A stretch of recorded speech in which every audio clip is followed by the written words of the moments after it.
Good evening and welcome to good afternoon and welcome to the Way of Salvation Christian Church presents the 1-year Chronological Bible 365-day reading plan brought to you by Tyndale House Publishers. I am Minister Jewett Peterson and today is August 26, 2024, and we are in the morning of the second day of the week and it is 7:48 p.m. So we're close to closing this day on out. But we're still here, and we're at day 257 of our plan, and we'll be reading in the New Living Translation.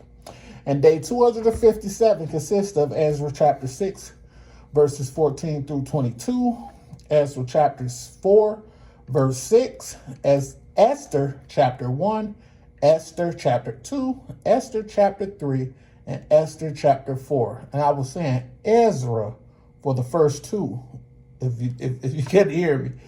The first two is Ezra, E-Z-R-A, chapter 6, verses 14 through 22, and Ezra, E-Z-R-A, chapter 4, verse 6.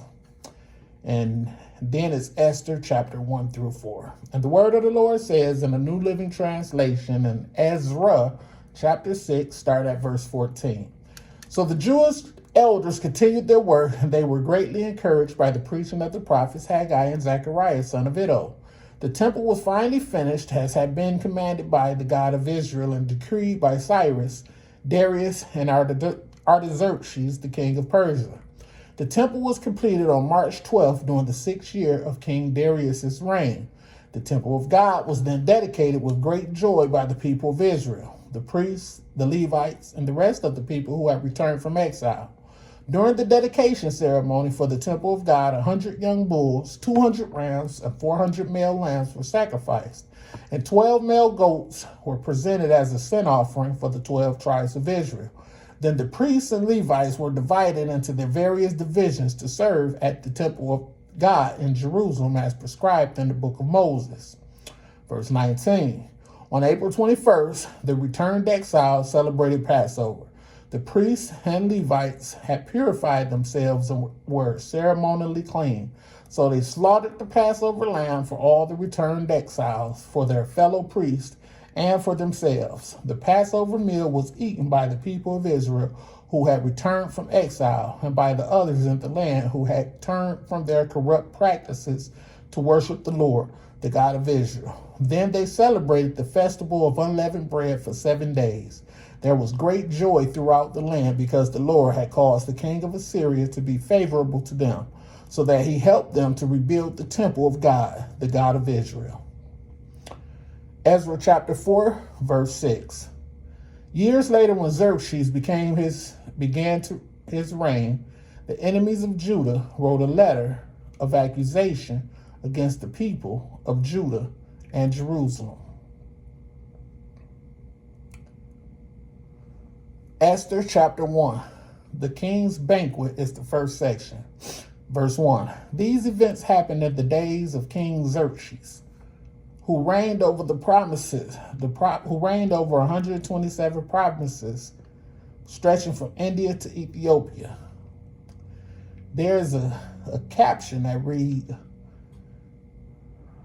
chapter 1, verse 1a, Hebrew Ahasuerus, another name for Xerxes, also throughout the book of Esther.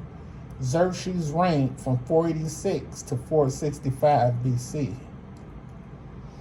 Ahasuerus. Okay. At that time, Xerxes ruled his empire from his royal throne at the fortress of Susa. In the 3rd year of his reign, he had a banquet for all his nobles and officials.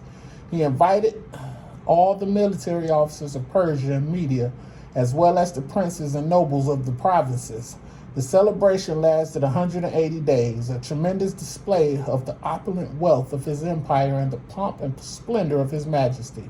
When it was all over, the king gave a banquet for all the people from the greatest to the least who were in the fortress of Susa.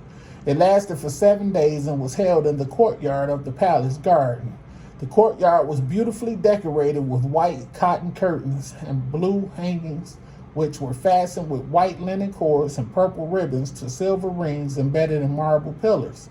Gold and silver couches stood on the mosaic pavement of porphyra, marble, mother of pearl, and other costly stones. Drinks were served in gold goblets of many designs, and there was an abundance of royal wine, reflecting the king's generosity. By edict of the king, no limits were placed on the drinking, for the king had instructed all his palace officials to serve each man as much as he wanted. At the same time, Queen Vashti gave a banquet for the women in the royal palace of King Xerxes. Next section is Queen Vashti disposed. Verse 10. On the 7th day of the feast, when King Xerxes was in high spirits because of the wine, he told the 7 eunuchs who attended him, Mehuman, Biztha, Harbona, Bigtha, Agbatha, Zethar, and Carcass, to bring King Vashti to him with the royal crown on her head. He wanted the nobles and all the other men to gaze on her beauty, for she was a very beautiful woman. But when they conveyed the king's order to Queen Vashti, she refused to come. This made the king furious, and he burnt with anger.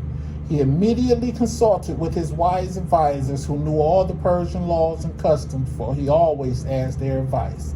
The names of these men were Karshina, Sethar, Atmatha, Tarshish, Meres, Marsina, and Memucan, 7 nobles of Persia and Media.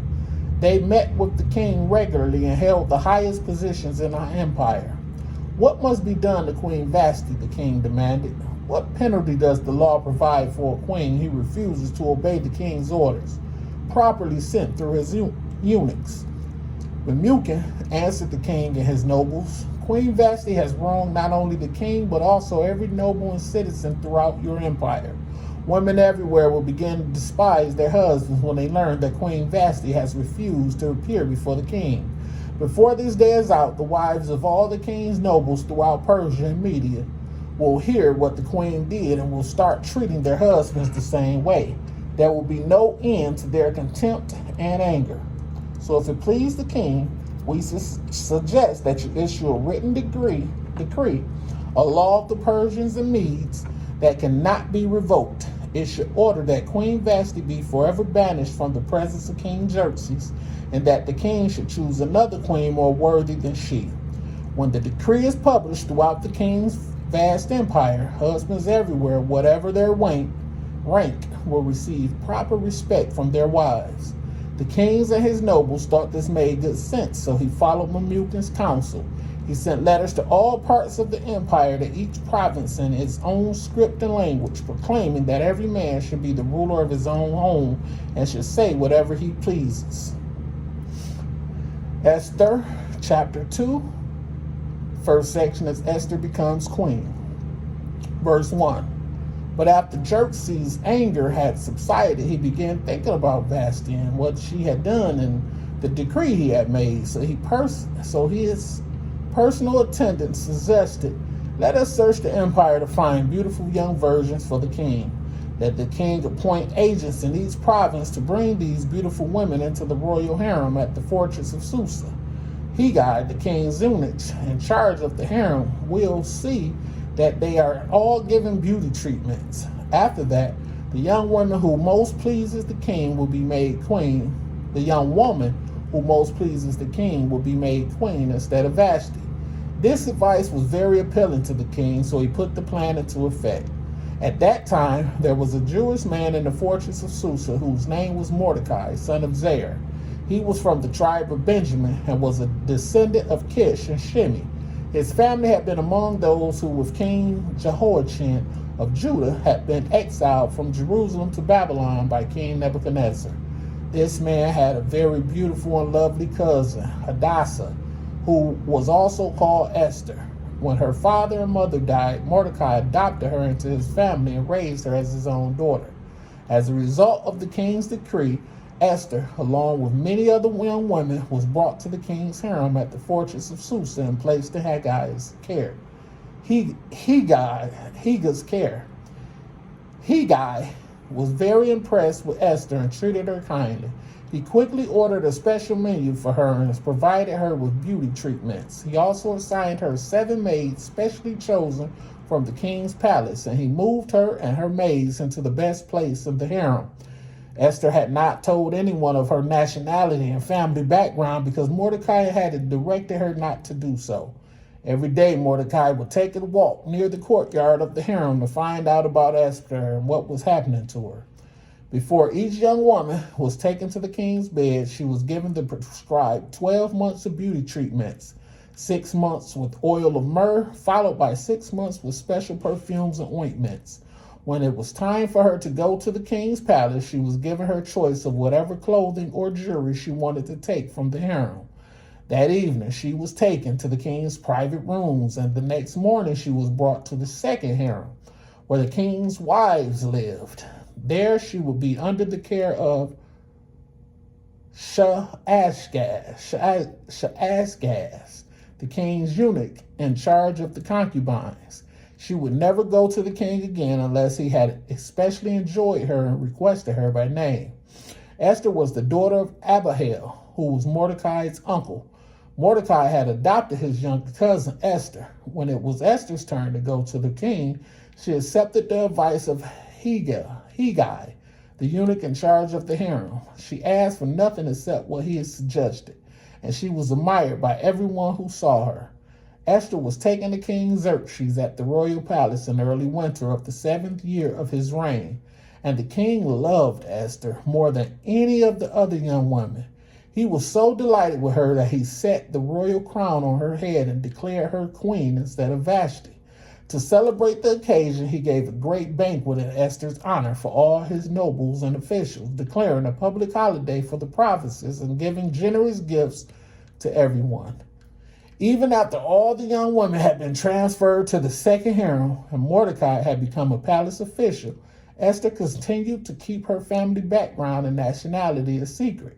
She was still following Mordecai's directions, just as she did when she lived in his home. Mordecai's loyalty to the king. And we're starting at verse 21. One day, as Mordecai was on duty at the king's gate, 2 of the king's eunuchs, Bigthana and Teresh, who were guards at the door of the king's private quarters, became angry at King Xerxes and plotted to assassinate him. But Mordecai heard about the plot and gave the information to Queen Esther. She then told the king about it and gave Mordecai credit for the report.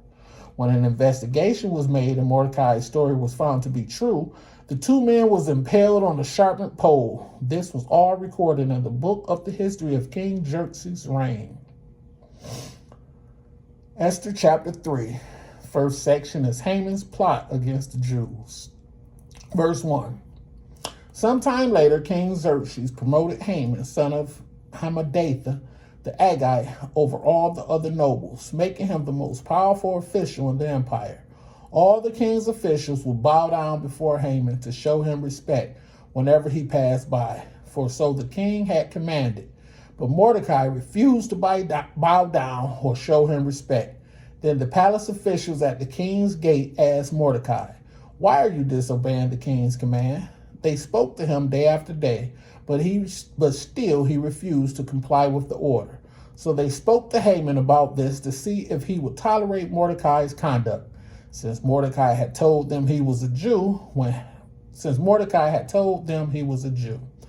Haman saw that Mordecai would not bow down or show him respect, he was filled with rage. He had learned of Mordecai's nationality, so he decided it was not enough to lay hands on Mordecai alone. Instead, he looked for a way to destroy all the Jews throughout the entire empire of Xerxes.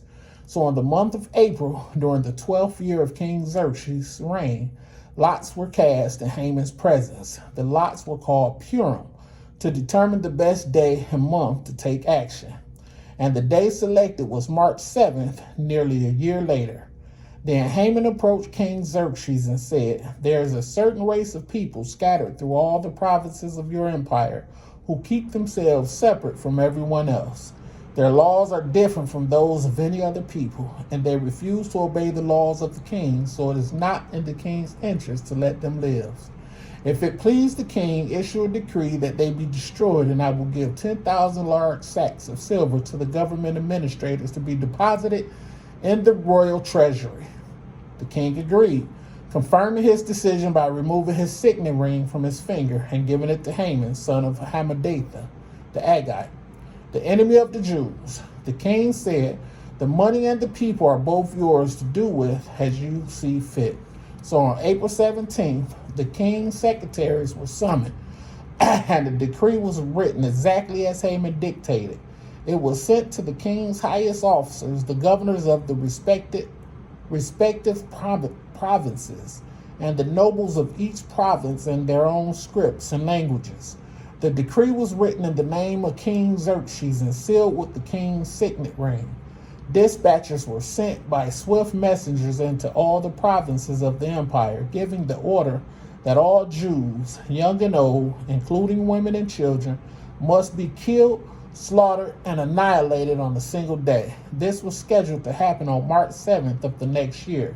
The property of the Jews would be given to those who killed them.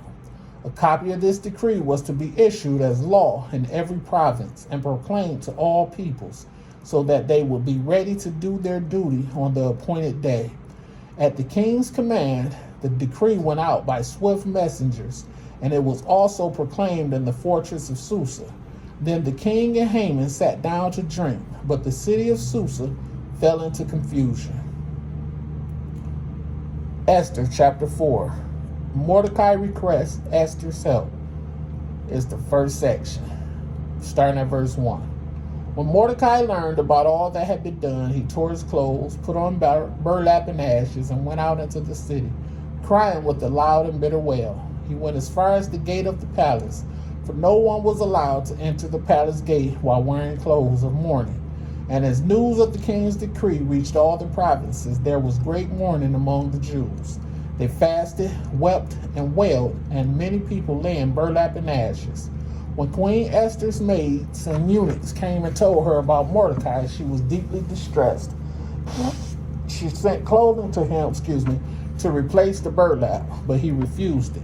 Then Esther sent for Hathash, one of the king's eunuchs who had been appointed as her attendant. She ordered him to go to Mordecai and find out what was troubling him and why he was in mourning. So Hathash went out to Mordecai in the square in front of the palace gate. Mordecai told him the whole story, including the exact amount of money Haman had promised to pay into the royal treasury for the destruction of the Jews. Mordecai gave Hathash a copy of the decree issued in Susa that called for the death of all Jews. He asked Hathash to show it to Esther and explain the situation to her. He also asked Hathash to direct her to go to the king to beg for mercy and plead for her people. So Hathash returned to Esther with Mordecai's message. Then Esther told Hathash to go back and relay this message to Mordecai. All the king's officials and even the people in the provinces know that anyone who appears before the king in his inner court without being invited is doomed to die unless the king holds out his gold scepter. And the king had not called for me to come to him for 30 days. So Hathash gave Esther's message to Mordecai. Mordecai sent this reply to Esther. Don't think for a moment that because you're in the palace you will escape when all other Jews are killed. If you keep quiet at a time like this, deliverance and relief for the Jews will arise from some other place. But you and your relatives will die. Who knows if perhaps you were made queen for just such a time as this. Then Esther sent this reply to Mordecai. Go and gather together all the Jews of Susa and fast for me. Do not eat or drink for 3 days, nor night or day. My maids and I will do the same thing, and then, though it is against the law, I will go in to see the king. If I must die, I must die. So Mordecai went away and did everything as Esther had ordered him. May the Lord add a rich and bountiful blessing to the reading, hearing, and doing of his word, with doing being the most important. Thank you for joining me. And be blessed. All righty. Talk to you later.